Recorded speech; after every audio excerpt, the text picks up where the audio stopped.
টানা 4 ঘন্টা নেচে আমার আর বিশালের অবস্থা কাহিল। নমস্কার বন্ধুরা, আমি নিষ্ঠা। এ তো আপনাদের আগের ভিডিওতেই বলেছিলাম আমি এসেছি উড়িষ্যার কটক শহরে দুটো প্রধান কারণের জন্য। একটি হলো নেতাজির জন্মস্থান দেখা, আর দ্বিতীয়টি হলো এই মানুষটার কনসার্ট অ্যাটেন্ড করা। যেহেতু উড়িষ্যা থেকে ভিডিওটা করছি, তাই সকলকে জয় জগন্নাথ, জগন্নাথ স্বামী নয়ন পথগা। চলুন, আমি আর বেশি কথা বলবো না। আমি চাই এই সুন্দর বিকেলটা আমাদের সঙ্গে আপনারাও উপভোগ করুন।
এই মানুষটি যেমন একটার পর একটা হিট গান গেয়ে গেছে, সমানে এই হাজার হাজার অডিয়েন্স কিন্তু অক্লান্তভাবে নেচেও গেছে সমানে।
বিশাল তো আগেও গেছে কিছু আর্টিস্টের কনসার্টে, কিন্তু আমার জীবনে এটা প্রথম অভিজ্ঞতা।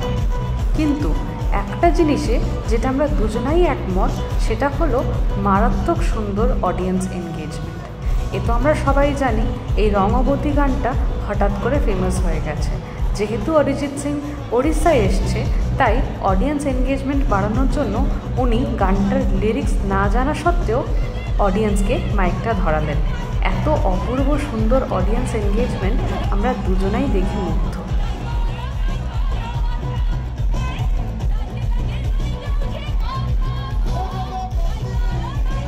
কিছু বন্ধুরা যারা আগেও অরিজিৎ সিংয়ের কনসার্ট দেখেছে তারা কিন্তু বলেইছিল অরিজিৎ সিংয়ের কনসার্ট কিন্তু গান আর পারফরমেন্সের অনেক ঊর্ধ্বে। আর এই এক্সপিরিয়েন্সটা এই একই জিনিস প্রুভ করলো। অডিয়েন্স এনগেজমেন্ট বলুন বা প্রত্যেকটি আর্টিস্টকে ন্যায্য সময় দেওয়া, সবটাই কিন্তু ছিল টপ নচ। শুধুমাত্র অরিজিৎ সিংয়ের গানের গলা নয়, আমরা এনজয় করেছি প্রত্যেকটি আর্টিস্টের ইনস্ট্রুমেন্ট বাজানোকে।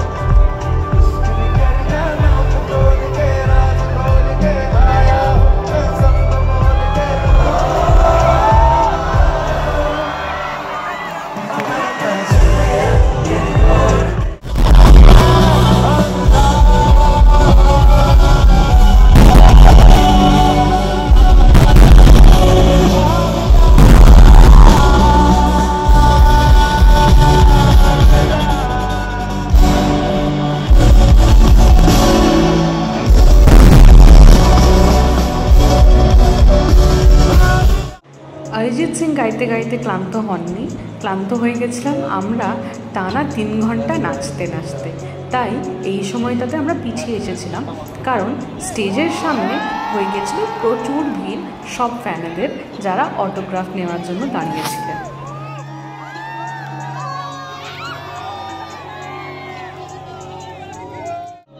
ওই যে বললাম অডিয়েন্স এনগেজমেন্ট, ইন্টারাকশন মারাত্মক সুন্দর। এই যে আর একটি প্রমাণ, এই ছেলেটি গিটার বাজাতে জানে, এনাকে অডিয়েন্স থেকে তুলে অরিজিৎ সিং ওনার গানের সঙ্গে গিটার বাজাতে বললেন। কথায় আছে বটগাছ সবাইকে ছায়া দেয়। অরিজিৎ সিং হলো আমাদের মিউজিক ইন্ডাস্ট্রিতে সেই বটগাছ। এক্সপিরিয়েন্স, ব্যাকগ্রাউন্ড এই সব কিছুকে ছাপিয়ে উনি ভালোবাসেন গানটাকে, সম্মান দেন মানুষকে।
আর এই সময়টিতে আমার সারা গায়ে কাঁটা দিচ্ছিল। একসঙ্গে হাজার হাজার মানুষ এক স্বরে গাইছেন লগ যা গলে कि फिर ये हंसी रात हो ना हो।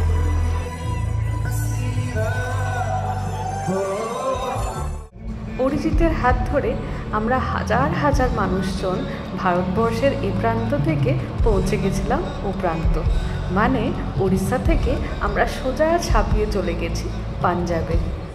যতই ক্লান্ত হোক না কেন, পাঞ্জাবি গান শুনে আর কিন্তু থেমে থাকা যায় না।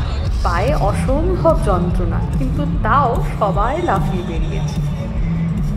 ঢোল নাগাড়া পাঞ্জাবি গানে মেতে উঠেছিল সারা কটক শহর।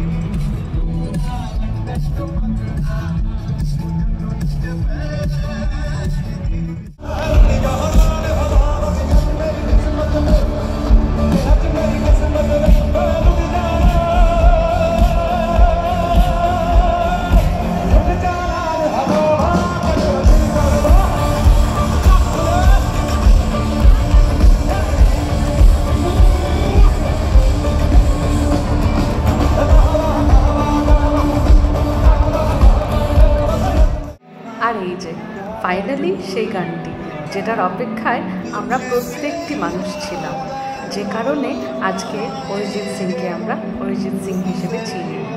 তুমি সত্যি, এই গানে আমরা কতজন কেঁদেছি, হেসেছি, কত স্মৃতি জড়িয়ে।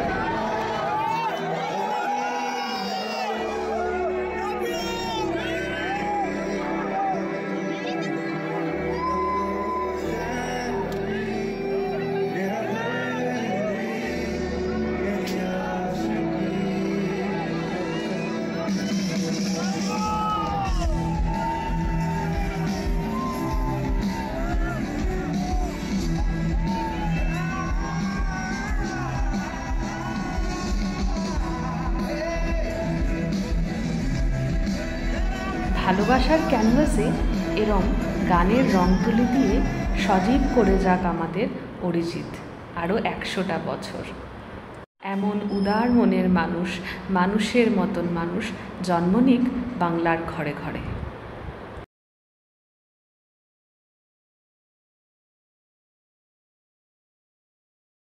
এত সুন্দর সন্ধেটাকে আরও সুন্দর করে তুলেছিল লাস্টের এই ড্রোন শোটা। আরও অনেক স্পন্সার্সদের মধ্যে এক স্পন্সর ছিল কিংফিশার। এই ড্রোন শোটা অর্গানাইজ করেছিল কিংফিশার। প্রথমে লেখা এলো নমস্কার কটক, আর লাস্টে লেখা এলো অরিজিৎ সিং লাইভ।